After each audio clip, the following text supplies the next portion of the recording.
I'm one of these people that can't do algebra. I've had a pretty good career without algebra. My name is Temple Grandin. I'm not like other people. Temple Grandin, the 5-time Emmy Award-winning HBO film starring Claire Danes, introduced the world to Temple's amazing life and accomplishments. See, the thing is, the normal mind drops out the details, but the autism mind sees all the details. And that's more like the animal mind, because animals are sensory thinkers. They think in pictures, they think in smells, they think in sounds. Temple is still writing, teaching, speaking, and consulting, and continues to be a difference maker, despite not being gifted with a mind for algebra. All I can say is you inspire me. Well, thank you very much. I'm Laurie Hood. Here's part 1 of our recent 4-part Animal Passion interview with Temple Grandin. I rewatched your movie for, I think, the 3rd time. Temple Grandin, and Claire Danes plays you. And I'm curious, did she study with you? What she did to sort of become me, I spent 4 hours with her one day, which she recorded, but I gave her all these ancient old VHS tapes. Oh. And she played them over and over and over again, working with a movement coach and a voice coach to learn how to become me. She spent hours doing that. And I think she did a really, really great job. The visual thinking in the movie, that's accurate. All the projects shown in the movie, I did. The optical illusion room, the gate, squeeze machine, and the dipping vat projects. Those dipping vat projects were really innovative because I developed a system to prevent cattle from drowning. And that bad situation when they put that metal plate in, that actually did happen. It did happen. Yeah, and then we took that out, and it worked just fine. The main characters, my mother, Carlock, and Anne, were shown really nicely. Yeah, there's stuff they had to compress and switch around, but the important stuff is accurate, like the projects. And for me, explaining to people how visual thinking works is really important. Me too, and it came across so clearly to me, and I think it was an amazing movie that depicted your life just in such a positive way. No, I think they did a really good job with the movie. And the producer was Emily Gerson-Sain. She's the mother of an adult severely autistic son, and she wanted that movie to be right. And it took 10 years to put the movie together to get Mick Jackson, the director. He just really knew how to put it together. And Christopher Munger, the writer.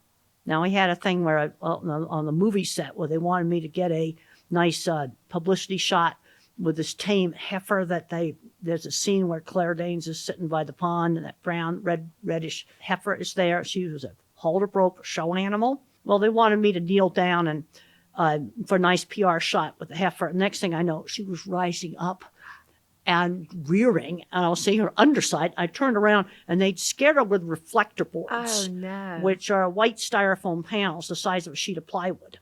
Mm-hmm. And they assumed that since there were white panel trucks all over the movie site, the cow would just think that styrofoam board was the same as a white panel truck. But it doesn't move like a white panel truck, because they would take this sheet, like a size of a sheet of plywood, and go and just yank it like that. A truck doesn't move like that.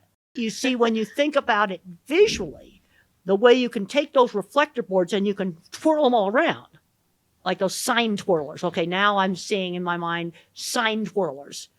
Those signs are made out of the same board the reflector boards are made out of. And that reflector board doesn't move the same way as a white panel truck would move. And that was not a very safe thing to do. And I had another experience with drones.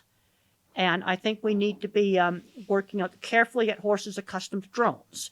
If you have a drone way up high and you slowly lower it, horses and cattle look at it. But if you come across this way, so they got the horses totally spooked with drones. I know. And okay, you're riding a horse, and then a drone comes in like a plane coming in for a landing, and you're riding towards it. Yeah. What we need to be doing is carefully habituating from the drones. I want to ask you some personal questions, if you don't mind. Okay. I would love to know some of the animals that have influenced you. I read about your dog, Andy, and that seemed to be a major one. Well, and then there was Bay Lady, who was a horse I rode. You know, when I went to the special school, and a horse named Bay Lady, and I had a roommate named Carol, and she was also into riding. And riding was one of the few places where I was not bullied and teased.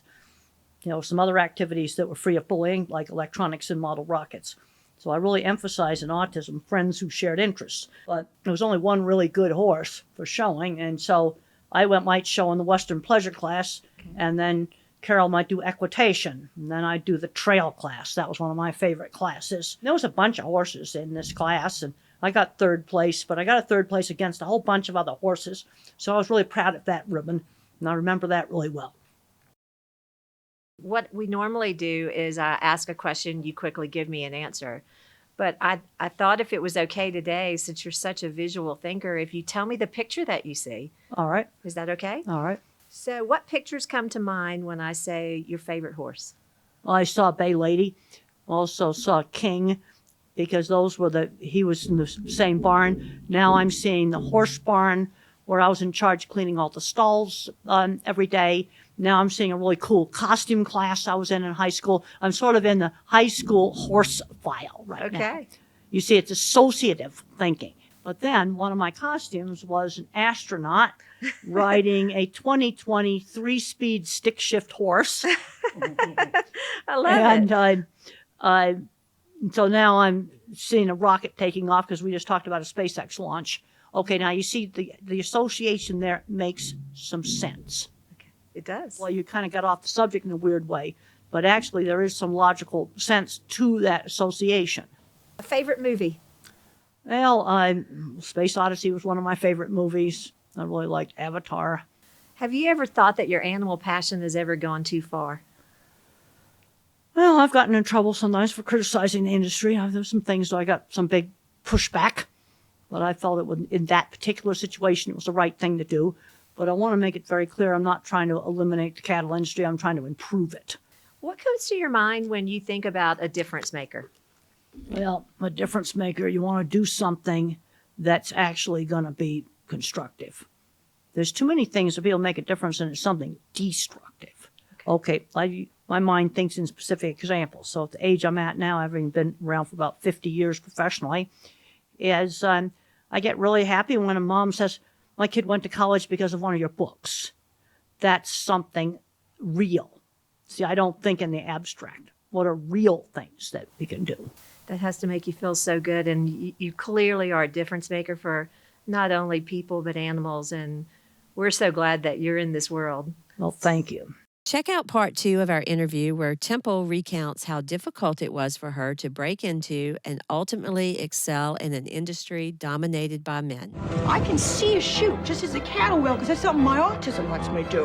You wacko. I know my system will work because I've been through it 1,000 times in my head. And for more information about Temple, go to templegrandin.com. For more information about Alaqua, go to alaqua.org. I'm Laurie Hood. Thanks for listening.